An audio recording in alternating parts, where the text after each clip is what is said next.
اعوذ باللہ من الشیطان الرجیم بسم اللہ الرحمن الرحیم الحمدللہ رب العالمین والصلاة والسلام علی محمد المصطفیٰ سید الانبیاء والمرسلین وعلی آلہ الطاہرین الطیبین اما بعد فقد قال اللہ تعالی فی القرآن المجید والفرقان الحمید اللہم صلی علی محمد وآل محمد قال اللہ تعالی فی القرآن المجید والفرقان الحمید اعوذ باللہ من الشیطان الرجیم بسم اللہ الرحمن الرحیم ام لہم نصیب من الملک فاذا لا یؤتون الناس نقیرا ام یحسدون الناس علی ما آتاہم اللہ من فضلہ فقد آتینا آل ابراہیم الکتاب والحکمت وآتیناہم ملکا عظیما فمنہم من آمن بہ ومنہم من صد عنہ وَكَفَى بِجَهَنَّمَ سَعِيرًا اللہم صلی علی محمد وآل محمد۔ حضرات ناظرین السلام علیکم ورحمۃ اللہ وبرکاتہ۔ میں اللہ کی رحمت اور برکت سے، اس کی رحمت سے امید کرتا ہوں کہ آپ محترم سارے اللہ کی رحمت سے صحیح و سالم ہوں گے، اور اگر کسی کو کوئی مشکل ہے، کوئی تکلیف ہے تو اللہ سے بدست دعا ہیں کہ اللہ ان سب کو ان کی تکلیفوں کو دور فرمائے۔ میرا اپنا بچہ، میرا پوتا ہے محسن رضا، جو ایکسیڈنٹ میں زخمی ہو گیا ہے، تو وہ اس وقت نشتر ہسپتال میں وینٹیلیٹر پر ہے۔ میں تمام بھائیوں سے دعا کی اپیل کرتا ہوں کہ اللہ اس کو شفائے کاملہ عطا فرمائے۔ آپ بھی محسن رضا میرے پوتے کے حق میں دعا فرمائیں کہ اللہ اس کو شفاء کاملہ عطا فرمائے۔ تو میں آج آپ کی خدمت میں حاضر ہوں۔ میرا فون نمبر ہے، واٹس ایپ نمبر 0346 66 30 859۔ یہ میرا فون نمبر ہے، اور ایک سادہ فون نمبر ہے 0315 60 96 711۔ تو اگر یہ واٹس ایپ نمبر کسی صورت سے نہ ملتا ہو تو سادہ نمبر پر فون کریں، میں خود آپ سے رابطہ کر لوں گا۔ اگر کوئی بات ہو تو انشاءاللہ العزیز ہم آپس میں تبادلہ خیال کر لیں گے۔ بات یہ ہے کہ 1400 سال ہوئے ہیں، اس سے بھی کچھ زیادہ، دین اسلام ہمیں ملا ہے۔ میں تو یہ سمجھتا ہوں کہ اللہ نے کائنات میں جتنی نعمتیں عطا کی ہیں، ان تمام نعمتوں سے سب سے بڑی نعمت جو ہے وہ قرآن مجید ہے۔ ہماری زندگی اور تندرستی کے بعد اگر ہم زندہ ہیں تو اس نعمت سے ہم بہرہ ہو سکتے ہیں۔ اگر زندہ نہیں ہیں تو پھر یہ مجبوری ہے۔ زندہ ہیں جب تک تو میں جتنی اللہ کی نعمتوں سے ہم استفادہ کر رہے ہیں، تو میں یہ سمجھتا ہوں کہ سب سے بڑی نعمت قرآن مجید ہے۔ افسوس یہ ہے، یہ قرآن مجید کو پڑھ تو رہے ہیں، جھوم جھوم کر پڑھ رہے ہیں، جھوم جھوم کر پڑھ رہے ہیں۔ میری سمجھ میں نہیں آتا جھومنے کا مقصد ہی کیا ہے۔ پڑھ رہے ہیں، بہت پڑھ رہے ہیں، مگر اس سے کوئی جو مقصود تھا اس قرآن مجید کا، جو مطلب تھا، وہ حاصل نہیں کر رہے۔ ہم آپ مسلمانوں کو خود سوچنا چاہیے اور اپنے آپ شرمندہ ہونا چاہیے کہ قرآن مجید ہی نے فرمایا تھا کہ وہ لوگ جو یتفکرون فی خلق السماوات والارض، کہ زمین و آسمان میں غور کرنا چاہیے۔ جو لوگ غور کرتے ہیں، ان فی خلق السماوات والارض واختلاف اللیل والنہار واختلاف اللیل والنہار لآیۃ لأولی الألباب الذین یذکرون اللہ قیاما وقعودا وعلی جنوبہم ویتفکرون فی خلق السماوات والارض۔ زمین و آسمان کی خلقت پر جو غور کرتے ہیں وہی دانا لوگ ہیں۔ جو زمین و آسمان کی خلقت پر غور کرتے ہیں وہ دانا لوگ ہیں۔ اور یہ زمین و آسمان کی خلقت پر تو حکم دیا گیا تھا مسلمانوں کو کہ اس کی خلقت پر، اشیاء کی فطرت پر غور کرو اور ان کے نقصان سے بچو اور استفادہ کرو۔ مگر افسوس یہ ہے، اس بات کا ہے کہ جتنے مسلمان ہیں، میں یہ دیکھتا ہوں، آپ بھی دیکھ سکتے ہیں کہ ان میں سے اکثریت جو ایجادات کی ہیں وہ سب غیر مسلم ہیں۔ ریڈیو ایجاد ہوا، لاسل کی لہریں تلاش کی گئیں، ریڈیو ایجاد ہو گیا، ٹیلی ویژن ایجاد ہو گیا، موبائل ایجاد ہو گئے، الیکٹرونکس کے دوسرے ایجادات وہ سامنے آئی ہیں، انجن ایجاد ہوئے، جو کچھ بھی ہوا سب غیر مسلم کر رہے ہیں۔ ہم مسلمان بس اسی بات پر لڑ رہے ہیں کہ آیا حضرت ابو بکر حق پر ہیں یا حضرت علی، یہ اس بات پر لڑ رہے ہیں۔ اور یہ فیصلہ 1400 سال سے نہیں ہو رہا۔ اس کی وجہ کیا ہے؟ اس کی وجہ یہ ہے کہ ہم صرف قرآن مجید کو پڑھتے ہیں، ہم سمجھتے نہیں، اس پر عمل نہیں کرتے۔ اس انٹرنیٹ کی دنیا میں واحد ہی ایک میں شخص ہوں، میں بار بار بلاتا ہوں قرآن کی طرف۔ ہم سے قرآن مجید کس چیز نے چھڑا لیا؟ ہم سے قرآن مجید کو کس چیز نے جدا کیا؟ جو چیز ہے وہ بخاری ہے، وہ مسلم ہے، وہ یہ دیگر کتابیں ہیں جو ہمیں قرآن مجید سے جنہوں نے جدا کر دیا ہے۔ ان کتابوں کو اکٹھا کر کے ٹرک لوڈ کر کے یہ بحیرہ عرب میں ڈال دیں۔ اس میں کچھ حدیثیں صحیح بھی ہیں، مگر اکثر احادیث جو ہیں موضوعہ ہیں، من گھڑت ہیں، اور وہ آ چکی ہیں۔ اس کے علاوہ حدیث کی پڑھ کا کوئی معیار مسلمان نے مقرر نہیں کیا، جھگڑا حدیث پر کر رہے ہیں۔ تاریخ تو کسی صورت میں ہونا چاہیے تھی، کیونکہ قرآن مجید میں تحریف نہیں ہے، مگر ان کتابوں کو لے لیا جو اگر قرآن ویسے پڑھتے ہیں، اب ختم پڑھ رہے ہیں، اب کولخانی پر پڑھ رہے ہیں، اب تراویح میں پڑھ رہے ہیں، اب شبینہ پڑھ رہے ہیں، اب پڑھا رہے ہیں، مگر بات یہ ہے جب کسی مسئلے کی ضرورت پڑتی ہے، عقائد میں یا اعمال میں جو کچھ ہمیں دیکھ رہا تھا، وہ لے آؤ بخاری، لے آؤ دارالفتہ، لے آؤ فلاں کتاب، لے آؤ فلاں کتاب، یہ حدیث دیکھو، یہ حدیث دیکھو۔ حالانکہ اللہ رب العزت اس بات کو جانتے تھے، جو غالب الغیب، جو عالم الغیب و شہادہ ہے، اللہ جانتا تھا۔ اس لیے اللہ نے سورۃ بقرہ کی آیت نمبر 89 میں یہ فرما دیا ہے،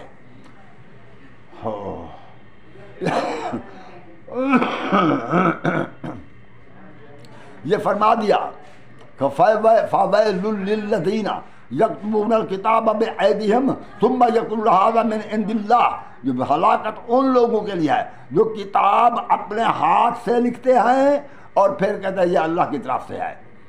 اور اسی طرح یہ ہے، اللہ نے یہ بھی فرمایا ہے سورۃ مائدہ کی آیت نمبر 44 میں، وَمَن لَّمْ يَحْكُم بِمَا أَنزَلَ اللَّهُ فَأُولَٰئِكَ هُمُ الْكَافِرُونَ۔ جو اللہ کے نازل کردہ کے مطابق بات نہیں کرتے، ایسے لوگ کافر ہیں۔ یہ اپنے آپ کو اس لیے مسلمان سمجھے ہوئے ہیں، یہ سہارا لیے ہوئے ہیں کہ جی ہم وہ جو ہے ہم حدیث پڑھ رہے ہیں۔ حدیث نازل نہیں ہوئی، حضور سرور کائنات نے قرآن مجید کی آیت جو سمجھائی، جو اس کی تشریح کی، اسے حدیث کہتے ہیں۔ احکامات جو ہیں وہ قرآن مجید میں ہیں، جو کچھ ہے وہ آیات بینات میں ہیں، جو آیات مکتومات ہیں، آیات یا مکنونات کہیں یا آیات متشابہات ہے۔ اگر ان کی سمجھ نہیں آ سکتی تو مجبوری ہے، مگر جو بینات ہیں اپنے عقائد اور اعمال کو بینات سے تلاش کرنا چاہیے۔ اب حالت یہ ہے کہ ایک دوسرے کے بغض میں مزید گمراہ سے گمراہ تر ہوتے چلے جا رہے ہیں۔ مہربانی کریں قرآن مجید پر غور کریں، ورنہ تو وہی بات ہے وَمَن لَّمْ يَحْكُم بِمَا أَنزَلَ اللَّهُ فَأُولَٰئِكَ هُمُ الْكَافِرُونَ۔ جو اللہ کے نازل کردہ کے مطابق بات نہیں کرتے، ایسے لوگ کافر ہیں۔ تو اس لیے میں ایک عرض کروں گا کہ قرآن یہ بھی نہیں ہے، قرآن مجید میں کمی نہیں ہے۔ اللہ رب العزت نے جھوٹ تو نہیں بولا، سچ فرمایا ہے اس نے۔ اللہ نے فرمایا ہے سورہ نحل کی آیت نمبر 99 میں، وَنَزَّلْنَا عَلَيْكَ الْكِتَابَ تِبْيَانًا لِكُلِّ شَيْءٍ هُدًى وَرَحْمَةً وَبُشْرَىٰ لِلْمُسْلِمِينَ۔ اے رسول، ہم نے تجھ پر وہ کتاب اتاری ہے جس میں ہر شے کا بیان ہے۔ جب اس میں ہر شے کا بیان ہے، مولوی کو نماز نہیں ملتی کہ کس طرح پڑھنا ہے، مولوی کو یہ پتہ نہیں چلتا کہ اس میں کیا پڑھنا ہے۔ بس مولوی کہتا ہے جب پہلی رکعت میں سورۃ فلق پڑھ لیں تو دوسری میں سورۃ الناس پڑھ لیں، اور ہو سکتا ہے تیسری میں کل پڑھ لیں، اور چوتھی میں کوئی اور پڑھ لیں۔ یہ تو مولوی کہہ رہا ہے نا، اس مولوی سے کہو قرآن سے دکھائے نماز کی ترتیب کیا ہے، نماز میں کیا پڑھنا ہے۔ اور ہمارے عوام جو ہیں انہوں نے مولوی کو نبی کا مقام دے دیا، وہ بات کرتا ہے مولوی، آج تک کسی نے نہیں پوچھا قرآن سے ثابت کرو۔ اگر قرآن سے بات کی جائے تو یہ مولوی ان پڑھ ہیں، یہ کتابیں لے آتے ہیں، دیکھیں یہ سنت ہے، دیکھیں یہ حدیث ہے، دیکھیں یہ صحابہ کا عمل ہے۔ مصیبت تو یہ ہے کہ رسول کریم کی سنت کو تو سنت کہا گیا، مگر صحابہ کی سنت کو بھی سنت کہتے ہیں۔ مصیبت یہ ہے کہ رسول کریم کے فرمان کو حدیث فرمایا گیا، کہا گیا، مگر یہ صحابہ کے فرمان کو بھی حدیث کہتے ہیں، اور روایت نہیں کہتے، حدیث، یعنی کہ صحابہ کو بھی رسول کریم کے ساتھ برابر کا بنا دیا۔ اور بھائی ان حدیثوں سے جان چھڑاؤ، تاریخ پڑھنا ہے پڑھو، مگر تاریخ کے جو وہ ہیں نا، مطلب جو بھی بیانات ہوں ان کی مطابقت قرآن سے کرو گے تو ٹھیک ہے، ورنہ تاریخ بھی گمراہ کر دے گی۔ سوائے قرآن کے اور کوئی چیز نہیں ہے جو صراط مستقیم پر چلائے۔ اللہ نے یہی قرآن بھیجا ہے۔ جب حشر کا میدان ہوگا، روز حشر کو ہم سب اللہ کے روبرو پیش ہوں گے تمام مسلمان، اور اس وقت ہمارے جو اعمال ہیں تو یہ اعمال تو ضائع ہو جائیں گے۔ جب یہ اعمال ضائع ہوں گے تو اس وقت ہمیں بخشش کی امید نہ ہوگی، تو اس وقت ہر ایک کی نگاہ ہوگی کہ کہیں سے حضرت محمد مصطفیٰ صلی اللہ علیہ وسلم آئیں اور ہماری شفاعت کریں۔ تو جب محمد مصطفیٰ صلی اللہ علیہ وسلم کی سواری نظر آئے گی، یا جب وہ آئیں گے تشریف لائیں گے، تو اس وقت یہ تمام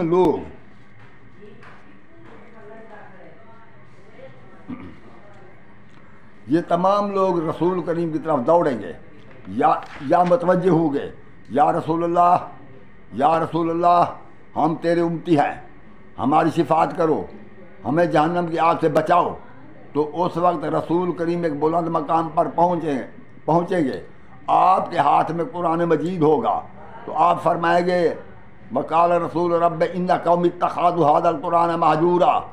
تو رسول فرمائیں گے، عرض کریں گے اللہ کی بارگاہ میں، اے میرے رب، یہ جو میری قوم آئی ہے، یہ جو مسلمان ہیں، انہوں نے قرآن کو ایسے چھوڑ کر اٹھایا ہوا تھا، آپ نہیں سمجھ رہے؟ میں بار بار کہتا ہوں قرآن کی طرف آؤ، پھر بخاری دکھاتے ہیں، میں کہتا ہوں قرآن کی طرف آؤ، آپ مسلم دکھاتے ہیں، میں کہتا ہوں قرآن کی طرف آؤ، آپ ابن ماجہ دکھاتے ہیں، میں کہتا ہوں قرآن کی طرف آؤ، آپ مستدرک حاکم دکھاتے ہیں۔ مستدرک حاکم ایسی کتاب نہیں، یہ تاریخ کی حیثیت رکھتی ہے، یہ تاریخ ہے، یہ حقائق نہیں ہیں، اس میں بہت جھوٹ ہے، بہت جھوٹ ہے، بہت جھوٹ ہے۔ یہ جھوٹ کے پرندے تبار باندھے گئے ہیں، ہزاروں کی تعداد میں حدیثیں بنا لی گئی ہیں۔ تو مہربانی کریں ان حدیثوں سے جان چھڑائیں اور قرآن طرف آئیں۔ تو میں جو عرض کرنا چاہتا ہوں، اور ایک تو ہماری یہ عادت ہے، سچ نہیں بولتے، پورے مسلمان سچ نہیں بولتے، یہ اپنی جماعت کو، اپنی جو ان کی پارٹی ہوتی ہے اس کو مد نظر رکھتے ہیں، اگر اس پر کوئی ملامت آ رہی ہے جھوٹ بول کر اس ملامت کو دور کرتے ہیں۔ یہ طریقہ نہایت ہی غلط ہے، ہمیشہ سچ بولنا چاہیے۔ جنگ حضور سرور کائنات کے بعد جو اختلاف پیدا ہوا تو جنگ ہوئی، اگر جنگ جمل ہوئی تو مسلمانوں نے کہا یہودی نے لڑا دیا۔ یہودی کیا کرنے آئے تھے؟ یہودی حضرت عائشہ پردہ دار جو تھی گھر میں بیٹھی ہوئی، یہودی نے کس طرح اس سے رابطہ کیا اور اس کو میدان میں لائے؟ بصرہ میں تو پہلے حضرت عائشہ پہنچی، علی تو بعد میں آئے، تو اس کو یہودی لے آئے تھے، تو یہودی نے لڑا دیا۔ اگر جنگ صفین ہوئی تو بلوائیوں نے لڑا دیا، اگر جنگ کربلا ہوئی تو پتہ نہیں کیسے نے لڑا دیا، بس ایسے لوگ۔ اور اب جو ہمارے ملک میں دہشت گردی ہے، دنیا عظیم میں دو ملک ہیں جنہوں نے اس اللہ کی زمین کو جہنم بنایا ہوا ہے، ایک پاکستان ہے، دوسرے افغانستان ہے۔ یہ اسلام کے نام پر بنا، وہاں تو اسلام ماشاءاللہ بڑی آب و تاب کے ساتھ، بڑی بہار کے ساتھ، جوبن کے ساتھ اسلام آ گیا افغانستان میں۔ بس جب داڑھی حکومت پر آ جائے سب اسلام آ گیا۔ یہ اسلام نہیں ہے کہ چور آئے تو قتل کر دو، اگر اس سے کوئی بدفعلی ہوئی ہے الزام ہے تو قتل کر دو، جو بھی ہے قتل کر دو۔ یہ اسلام نہیں ہے۔ اسلام وہ ہے جو قرآن سے ثابت ہو، قرآن سے کوئی بات ثابت نہیں ہو رہی، تو اس لیے بغیر قرآن کے۔ اور ملک میں اس پوری دنیا عظیم میں بھی فساد ہے، وہ بھی فساد یا افغانوں کا ہے یا پاکستانیوں کا ہے، اور اس ملک میں بھی روزانہ یا رینجرز کے آدمی یا پولیس کے یا اور سیکورٹی کے اہلکار قتل ہو رہے ہیں، فوجی قتل ہو رہے ہیں، عوام قتل ہو رہے ہیں۔ مساجد میں نماز کے دوران درمیان صفوں کے ایک مومن مسلمان پھٹ جاتا ہے، 50-60 آدمی وہیں نماز کے دوران شہید ہو جاتے ہیں۔ کیا کہتے ہیں جی؟ یہ تو ہمیں را نے لڑا دیا، یہ KGB نے لڑا دیا، یہ امریکہ کی سازش ہے۔ شرم تم کو مگر نہیں آتی، تم تو انہیں نہیں لڑا سکتے، تم ہندو کو لڑاؤ، تم عیسائیوں کو لڑاؤ آپس میں، اور تم یہودیوں کو لڑاؤ، لڑتے بھی تم ہو، وہ لڑا سکتے ہیں، تم نہیں لڑا سکتے۔ یہ ساری کی ساری جو ہے دوسروں پر الزام، یعنی ہنسی آتی ہے مجھے حضرت انسان پر، فعل بات تو خود کرے، لعنت کرے شیطان پر۔ یہ ہماری شروع سے عادت چلی آ رہی ہے۔ قرآن مجید سے اخلاقیات رتی برابر بیان نہیں کی جا رہی، جو ہے تفرقہ پھیلایا جا رہا ہے۔ اب تقریباً معاویہ اور یزید بھی سیدنا ہو چکے ہیں۔ یہ قرآن مجید کی دیکھنے کا حرج بھی نہیں کرتے۔ کوئی کسی کو کوئی سید بنائے یا کسی کو کوئی غلام بنائے تو اللہ کا کام ہے، انسان کسی کو سید نہیں بنا سکتا تو اور نہ کسی کو غلام بنا سکتا ہے۔ یہ جو کچھ ہے زمین پر آرڈر اللہ عزت و عظمت والے کا چل رہا ہے، مگر اسباب کے تحت ہے، اسباب بھی اسی کے پیدا کرتے ہیں، اسی کے پیدا کرتا ہے۔ آپ کس چیز میں اسلام میں اس دین کے لیے، اس ہدایت کے لیے کس کو سید سردار سمجھتے ہو؟ جس کو ہدایت جس سے لینا چاہتے ہو اسے اپنا سید و سردار کہو۔ تو ہمارے جو سید سردار حضرت محمد مصطفیٰ صلی اللہ علیہ وآلہ وسلم میں جو سید الانبیاء ہیں، سید المرسلین ہیں، ہمارے سید و سردار تو وہ ہیں، تمہارے سید معاویہ بنے یا یزید بنے۔ یزید کو رحمت اللہ علیہ کہا جا رہا ہے کیونکہ ان کے سامنے کوئی اصول ہی نہیں ہے۔ جب بے اصولی اس طرح چل پڑی تو ایسا ہی ہوگا۔ سورت میں پہلا سپارہ تیسرا سپارہ پارہ نمبر 3 اس کی پہلی آیات دیکھیں۔ اس پہلی آیات کا ایک جز پڑھ رہا ہوں، حصہ پڑھ رہا ہوں کہ وَلَوْ شَاءَ اللَّهُ مَا اقْتَتَلَ الَّذِينَ مِن بَعْدِهِم مِن بَعْدِ مَا جَاءَتْهُمُ الْبَيِّنَاتُ وَلَكِنِ اخْتَلَفُوا فَمِنْهُم مَّنْ آمَنَ وَمِنْهُم مَّنْ كَفَرَ۔ اگر اللہ چاہتا تو نبیوں کے بعد ان نبیوں کی امتیں آپس میں نہ لڑتی، ایک دوسرے کو قتل نہ کرتے، وَلَكِنِ اخْتَلَفُوا، اور لیکن انہوں نے اختلاف کیا۔ فَمِنْهُم مَّنْ آمَنَ، تو کوئی تو ایمان پر رہا، وَمِنْهُم مَّن کفر، اور کوئی وہ ہوا جو کفر پر آ گیا، یعنی کافر ہو گیا۔ کوئی ایمان پر رہا، کوئی کافر۔ تو جنگ جمل ہوئی، پہلی بار رسول کریم قلم دوات طلب کر رہے ہیں اور کہا جا رہا ہے ہمیں اللہ کتاب کافی ہے، اور جنہوں نے کہا اللہ کتاب کافی ہے، جنہوں نے رسول سے قلم دوات نہیں لی، ادھر رسول ہے، ادھر وہ ہے جو قلم دوات نہیں دی، یہ اختلاف ہے۔ اور اسی طرح بی بی حضرت علی سے بیعت طلب کی گئی۔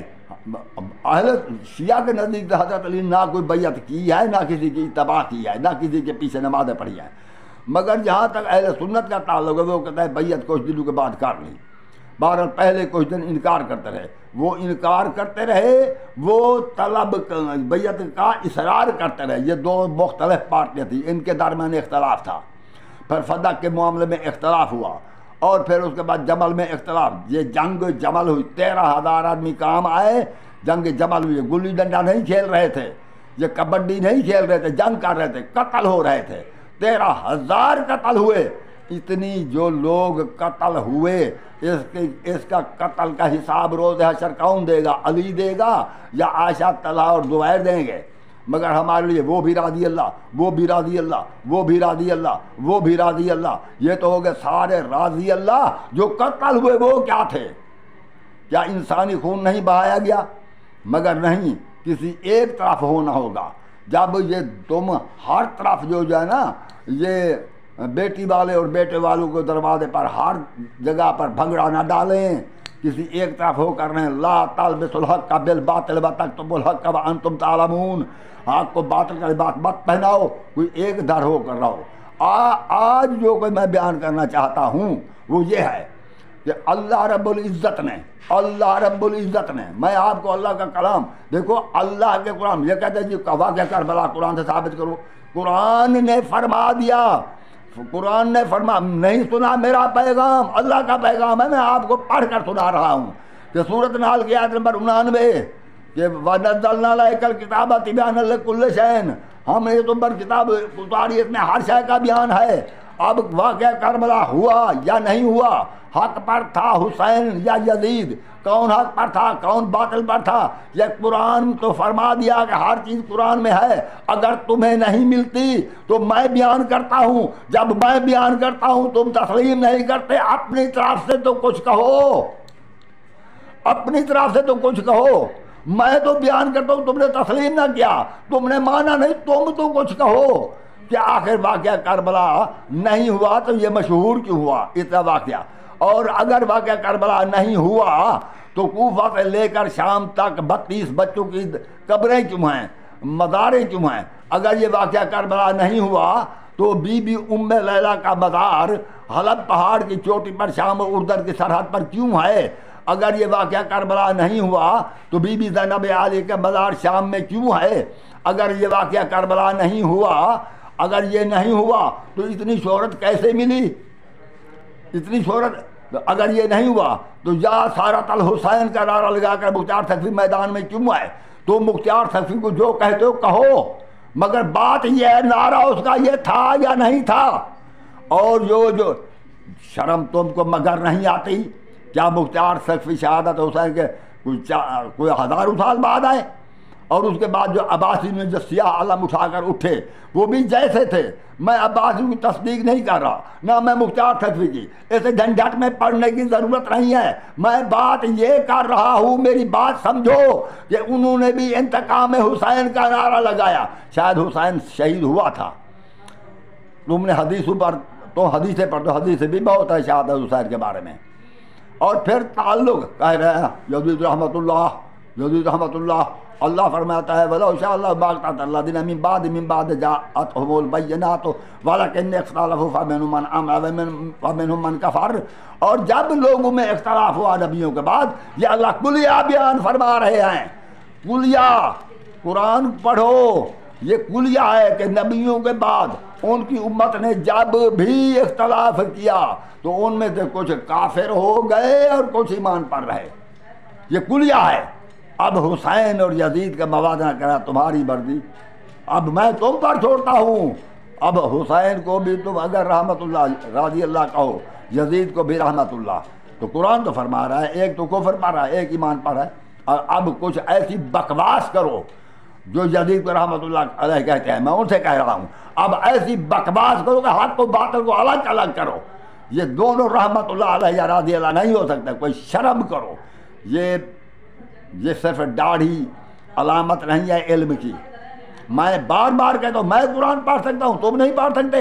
اور تم تو حافظ بن چکے ہو, میں تو حافظ نہیں ہوں, میں تو حافظ نہیں ہوں, تم تو حافظ ہو. پھر قرآن کیوں نہیں پڑھتے؟ صرف قرآن پڑھو اور بات قرآن سے ثابت کرو. میں بار بار قرآن کی طرف دعوت دیتا ہوں, میں قرآن کی طرف بلاتا ہوں, میں قرآن کی طرف بلاتا ہوں, ورنہ تو اللہ کی لعنت کے سزاوار ہو جاؤ گے. تم پر اس قرآن مجید کی وجہ سے قہر خدا نازل ہوگا کہ تم نے کتاب خدا کو چھوڑ دیا ہے. کتاب خدا کو کیوں چھوڑا ہے؟ مجھے اس آیت کے معنی ذرا بتلا دو. میں پوسٹیں بھی کر چکا ہوں, بار بار تقریریں بھی کر چکا ہوں کہ اللہ نے فرمایا وَمَا يُضِلُّ إِلَّا الْفَاسِقِينَ الَّذِينَ يَنقُضُونَ عَهْدَ اللَّهِ مِن بَعْدِ مِيثَاقِهِ وَمَا يُضِلُّ بِهِ. یہ اس قرآن کے ذریعے وَمَا يُضِلُّ بِهِ.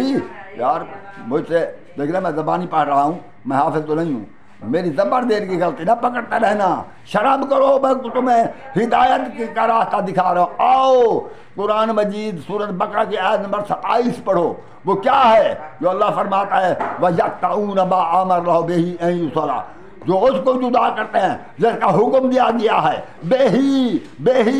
بہی ساتھ اس کے ملا کر رکھو قرآن کے ساتھ. وہ کیا ملا کر رکھنا ہے؟ علامہ صاحب ایسے علامہ بن جانا آسان ہے. قرآن کو سمجھو, قرآن کو سمجھو. کوئی چیز ہے جو قرآن سے ملا کر رکھنی ہے, جو اس کو جدا کرتے ہیں وہ یہی قرآن ان کو گمراہ کرتا ہے. یہی قرآن تو تمہیں, اسی قرآن نے تو گمراہ کر دیا ہو. میرے محترام، خدا کے لیے میں عوام سے التجا کرتا ہوں، عوام سے اپیل کرتا ہوں، اللہ کا واسطہ نبی کا مقام نہ دو مولوی کو۔ یہ مولوی کچھ نہیں جانتے بھائی، یہ قرآن نہیں جانتے، بخاری جانتے ہیں، مسلم جانتے ہیں، تاریخیں جانتے ہیں، حدیثیں جانتے ہیں، قرآن کی طرف نہیں آتے۔ اگر جانتے ہیں تو قرآن بیان کریں، ورنہ تو کیوں ایسا کیوں ہے؟ تم کیوں نہیں کہتے قرآن بیان کرو؟ جو چاہو قرآن بیان، اصحاب کی شان قرآن سے بیان کرو، اہل بیت کی شان قرآن سے بیان کرو، کس کے ہم فرما بردار بنیں، کس کی اتباع کریں، قرآن سے بیان کرو۔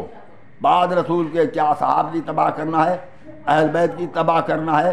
اور اگر اہل بیت کی اتباع کرنا ہے تو کیوں؟ اگر اصحاب کی اتباع کرنا ہے تو کیوں؟ یہ سب کچھ قرآن سے بتاؤ۔ کیا تمہیں معلوم نہیں ہے؟ کیا تم نے سورہ نور کی آیت نمبر 55 میں نہیں پڑھا؟ بالا یبدلنہم من بعد خوف امامنا، اور جن کو میں خلیفہ، اللہ فرماتا ہے جن کو اللہ خلیفہ بنائے گا ان کے خوف کو امن میں تبدیل کرے گا۔ اس بات سے تم نہیں سمجھ سکتے کہ شاید اللہ کے جنہیں خلیفہ بنائے گا وہ خوف میں ہوں گے، حکومت پر نہیں ہوں گے؟ ورنہ تو ایسا مطلب، یا تو مجھے سمجھاؤ، میں گمراہ ہو چکا ہوں تو مجھے سمجھاؤ، میں مسلمان ہوں، میں تمہیں دعوت دیتا ہوں کہ والا یبدلنہم من بعد خوفہم امنا کا مقصد کیا ہے؟ یہی ہے کہ میں خوف کے بعد امن دوں گا ان سب کو جن کو یہ ذکر خلافت کا چل رہا ہے۔ میں آیت کا نمبر بتاتا ہوں، اس کے معنی کرتا ہوں، تم میری بات کیوں نہیں سنتے؟ تو آج جو چیز میں بیان کرنے والا ہوں وہ یہ دو حکومتیں ہیں، دو حکومتیں۔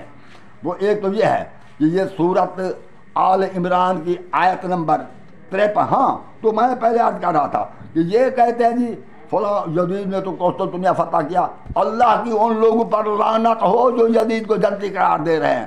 تو یہ سورت آل عمران کی آیت نمبر 21-22 پڑھ رہا ہوں۔ اس آیت میں ان الذین یکفرون بآیت اللہ ویقتلون النبیین بغیر حق وَيَقْتُلُونَ الَّذِينَ يَأْمُرُونَ بِالْقِسْطِ مِنَ النَّاسِ فَبَشِّرْهُم بِعَذَابٍ عَلِيمٍ۔ بے شک جو لوگ اللہ کی آیاتوں کا انکار کرتے ہیں یا جنہوں نے جو نبیوں کو ناحق جنہوں نے قتل کیا ہے، وَيَقْتُلُونَ الَّذِينَ اور جو جنہوں نے ان لوگوں کو قتل کیا جو انصاف کا حکم دیتے تھے، فَبَشِّرْهُم بِعَذَابٍ عَلِيمٍ، اے رسول ان لوگوں کو دردناک عذاب کی بشارت دے دو کہ وہ دردناک عذاب میں مبتلا، یعنی جہنم کی بشارت دے دو۔ اگر یہ ہے تو پھر کہتے ہیں جی قسطنطنیہ فتح کیا تو ہم پر احسان کیا نا یزید نے، قسطنطنیہ فتح کر لیا، مال غنیمت کو پی گیا، ہم پر احسان کیا، ہم پر احسان کیا ہے؟ قسطنطنیہ فتح ہو، کون سا احسان ہے ہم پر؟ قسطنطنیہ کیا کر رہا تھا؟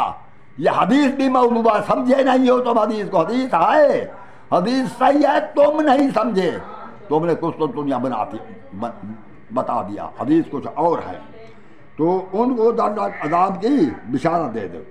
تو ہاں اگر نیک اعمال کیے ہوں، اگر بالفرض تمہارے کہنے پر تسلیم کرتے ہیں جدید بڑا نیک ہو گیا ہو، پھر اولئک الذین حبطت اعمالہم فی الدنیا والآخرہ وما لہم من الناصرین، ایسے ہی لوگ ہیں جن کے دنیا اور آخرت میں اعمال ضائع کر دیے گئے اور ان کے لیے کوئی وما لہم من الناصرین، اور روز حشر ان کا کوئی مددگار نہ ہوگا۔ پہلے تو کسی کے اعمال نیک نہیں ہیں، قسطنطنیہ میں جتنے شامل تھے، اگر انہوں نے اللہ کی آیاتوں کا انکار کیا ہے یا انصاف والوں کو قتل کیا تو ان کے اعمال اللہ تعالیٰ ضائع کر دے گا۔ تم اسے کہاں ان کے اعمال لا کر دو گے؟ کیا تم نے اعمال کا بدلہ دینا ہے؟ جس نے اعمال کا بدلہ دینا ہے وہ فرما رہے ہیں، وہ اللہ فرما رہا ہے کہ میں ان کے اعمال ضائع کر دوں گا، حبطت اعمالہم، ان کے اعمال ضائع ہو جائیں گے۔ اچھا تو خیر، اب میں دو حکومتوں کے بارے میں بیان کرتا ہوں، حکومتیں دو ہیں، دو۔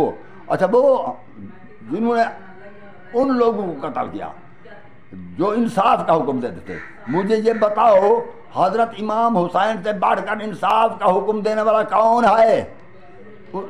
جو بھی امام حسین کے جنہوں نے قتل کا حکم دیا، جنہوں نے امام حسین کو شہید کیا اور ان کے رفقا کو اور ان کے اہل بیت کو جنہوں نے شہید کیا، اور جنہوں نے ان کی مدد کی، اور جو امام کی شہادت کو چھپانا چاہتے ہیں، اور جو اب ان قاتلوں کو رحمت اللہ علیہ کہہ رہے ہیں، ان سب کے لیے عذاب علیم ہے۔ یہ سب یزید کے مومن مددگار ہیں، ان کے لیے عذاب علیم ہے۔ تو عذاب علیم سے اگر بچنا ہے، کیونکہ امام حسین سے بڑھ کر اور کون ہے جو انصاف کا حکم دینے والا ہو؟ ہر شخص انصاف کا حکم جو دے رہا ہو اس کو قتل کرنا عذاب علیم ہوگا، مگر بات یہ ہے امام حسین سے بڑھ کر کوئی نہیں ہے انصاف کا حکم دینے والا۔ تو میں آج تو اپنی بات یہیں پر ختم کرتا ہوں۔ جو میں بیان کرنا چاہتا تھا 2 حکومتوں کے بارے، انشاءاللہ العزیز وہ کل بیان کروں گا۔ اس وقت میں وہ اجازت چاہتا ہوں سامعین سے۔ اللہ حافظ، اللہ کی آپ پر رحمت برکت سلامتی ہو، اللہ آپ کا حافظ و محافظ۔